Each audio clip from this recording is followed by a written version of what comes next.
मैं सीता हूँ, जनक की पुत्री, पृथ्वी की कोख से जन्मी। मेरा बचपन मिथिला के बाग बगीचों में बीता। पिता जनक ने मुझे हमेशा आत्मनिर्भर, विचारशील और संवेदनशील बनाया। माँ सुनैना ने सिखाया कि स्त्री का बल उसकी सहनशीलता में है। बचपन से ही मैंने प्रकृति से संवाद करना सीखा। फूलों की कोमलता, मिट्टी की खुशबू और हवा की सरसराहट, ये सब मेरे साथी थे। मिथिला में एक दिन उत्सव सा माहौल था। मेरे स्वयंवर की घोषणा हो चुकी थी। शर्त थी शिव धनुष को उठाना। राजमहल में राजाओं की भीड़ थी, लेकिन मेरा मन शांत था। मैं जानती थी मेरा जीवन किसी साधारण राजकुमार के साथ नहीं बंधेगा। जब राम ने धनुष उठाया तो मैंने पहली बार उनकी आंखों में देखा। वहां अहंकार नहीं, विनम्रता थी। मेरे मन ने स्वीकार कर लिया, यही मेरे जीवन के साथी हैं।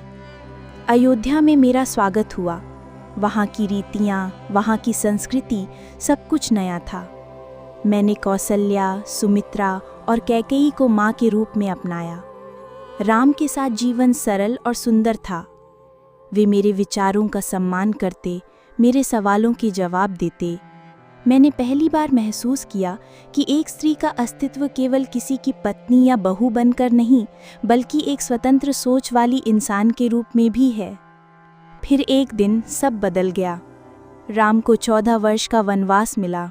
मैंने निर्णय लिया, जहाँ राम वहीं सीता। ये केवल पत्नी धर्म नहीं था, ये मेरी स्वतंत्र इच्छा थी। लक्ष्मण भी साथ चले। वन का जीवन कठिन था, लेकिन वहाँ मुझे प्रकृति के और करीब जाने का अवसर मिला। मैंने वनवास में सीखा, सुख दुख जीवन के दो पहलू हैं, और स्त्री का बल विपरीत परिस्थितियों में ही प्रकट होता है। पंचवटी में हमारा छोटा सा आश्रय था। राम और लक्ष्मण वन्य जीवों की रक्षा करते, मैं कुटिया सजाती। वहाँ मैंने पहली बार अकेलेपन का स्वाद चखा। एक दिन एक साधु के वेश में रावण आया। मैंने उसे अतिथि समझकर आदर दिया, लेकिन जब उसने मुझे अपहरण किया तो पहली बार असहाय महसूस किया। परंतु मैंने हार नहीं मानी। अशोक वाटिका में रहते हुए भी मैंने अपनी आत्मा की स्वतंत्रता बनाए रखी। रावण के महल में मैं अकेली थी, लेकिन हार नहीं मानी।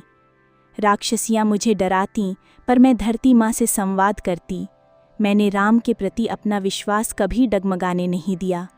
मैंने जान लिया था कि स्त्री की सबसे बड़ी शक्ति उसकी आस्था है। जब हनुमान आए तो पहली बार आशा की किरण दिखी। मैंने उन्हें राम की अंगूठी दी। ये संदेश था कि मैं मजबूर नहीं, बल्कि अपने आत्मसम्मान के साथ प्रतीक्षा कर रही हूँ। राम ने लंका पर चढ़ाई की। युद्ध के बाद जब मुझे राम के सामने प्रस्तुत किया गया तो उन्होंने मेरी अग्नि परीक्षा ली। ये क्षण मेरे लिए सबसे कठिन था।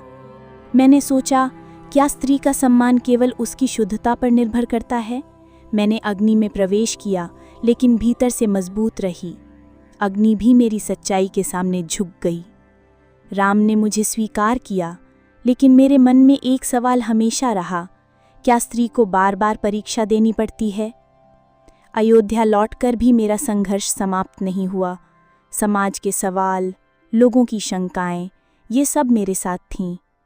जब मुझे फिर से वनवास मिला, तब मैं प्रगर्भ थी। मैंने अकेलेपन को साथी बना लिया। वाल्मीकि के आश्रम में मैंने अपने बच्चों लव और कुश को जन्म दिया। उन्हें धर्म, सत्य और साहस का पाठ पढ़ाया। मैंने जाना, माँ होना केवल संतान को जन्म देना नहीं, बल्कि उसे संस्कार देना भी है। जब राम ने मुझे फिर से स्वीकार करने की बात कही तो मैंने पृथ्वी माँ से लौटने की प्रार्थना की। मैंने अपना जीवन सम्मान के साथ जिया था और सम्मान के साथ ही विदा लेना चाहती थी। पृथ्वी माँ ने मुझे अपनी गोद में समा लिया। मेरा जीवन एक संदेश बन गया। स्त्री केवल सहनशील नहीं, बल्कि स्वाभिमानी और आत्मनिर्भर भी हो सकती है। मैं सीता हूँ, पृथ्वी की पुत्री। मेरा जीवन केवल राम की पत्नी होने तक सीमित नहीं। मैंने हर परीक्षा में अपने आत्मसम्मान को चुना। मैंने प्रेम किया, संघर्ष किया और अंत में अपनी स्वतंत्रता को सर्वोपरि रखा। मेरी कथा हर उस स्त्री की कथा है जो समाज की बंदिशों के बावजूद अपने अस्तित्व को पहचानती है।